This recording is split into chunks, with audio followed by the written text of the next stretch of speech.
to stay on Howie and Jeffrey, I know this is something that we've all been talking about in the offseason. I want to ask you, from being in the locker room, how vocal are they? Are they kind of sitting the office type guys, or do they come out and, are they vocal? Because I feel like they're very quiet, but I know it's probably different behind the scenes a little bit. You mean Jeffrey and Howie? Yes, or just Jeffrey? Yeah. I think Jeffrey Lurie's the kind of guy, he likes to hire people and let them do their jobs. He doesn't like to interfere. He's very aware of everything that goes on. He's always abreast of what he needs to know. Obviously, when it's your toy, you make the final decisions no matter what. So he's very much involved, but he doesn't like to be out in front, like a Jerry Jones.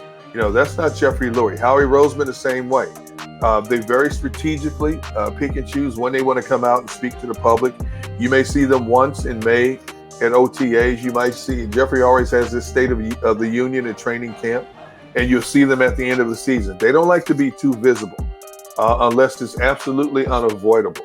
And so it has worked well, that way. And whoever they've had in there, from Jeffrey's dealings with Andy Reid on with Chip Kelly and Doug Peterson, it's a formula that has worked. It's always a meeting of the minds, bouncing ideas off of each other, and then obviously somebody making the decision. And Jeffrey likes to let the people that he hires in certain positions make those decisions. And if he has to jump in, he'll jump in. And kind of speaking on Howie, I know that everyone, especially in the Eagles Nation, has been kind of complaining about him all season long, and kind of. I'm trying to be nice. But between all his moves, the contracts, the draft, and everything, but he's been able to survive 3 head coaches, and I feel like a lot of times GMs, when head coaches go, GMs go with them. Are we over-exaggerating on how maybe bad Howie has been? Or is he actually like a pretty good GM that, like I just said, are we just over-exaggerating? Well, he's a GM who caught lightning in a bottle and gave this city, this fan base, something they had never had before, a Super Bowl trophy. He hadn't won a championship since 1960. Orchestrated, moved up the ladder to get Carson Wentz. He's drafted some good players, the Miles Sanders, players like that, so on and so forth. But for every hit Howie has had, he's had too many misses. As a guy who's supposed to be building the organization with good, young, talented players, he's done a good job of bringing in free agents to strategically put in the team structure offensively and defensively.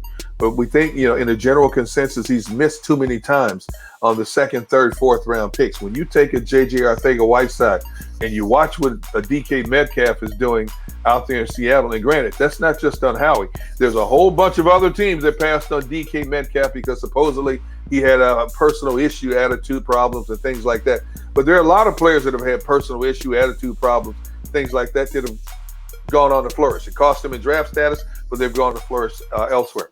But I think, I think the consensus would agree with me, Howie has missed too many times, more so than hit, in terms of getting players. So that's why there's a lot of negativity towards Howie. Okay, now I think this will be the most pivotal year of his tenure with the Philadelphia Eagles, because now you have to tear this thing down. And if you're going to tear it down, and the quarterback you just drafted less than 5 years ago is not going to be here, what are you going to do to make a competitive entity, not in 2022, right now? See, people will accept losing if they see that the team is moving in the right direction.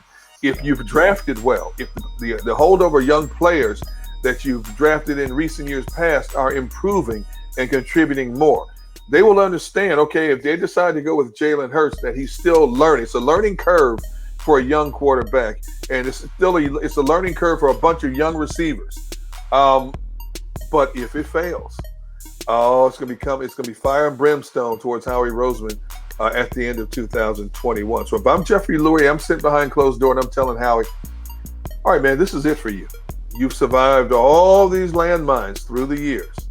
I have to give you your kudos. Every free agent player you got in 2017 worked out perfect for us. We got to hoist that Lombardi trophy and had the celebration of a lifetime.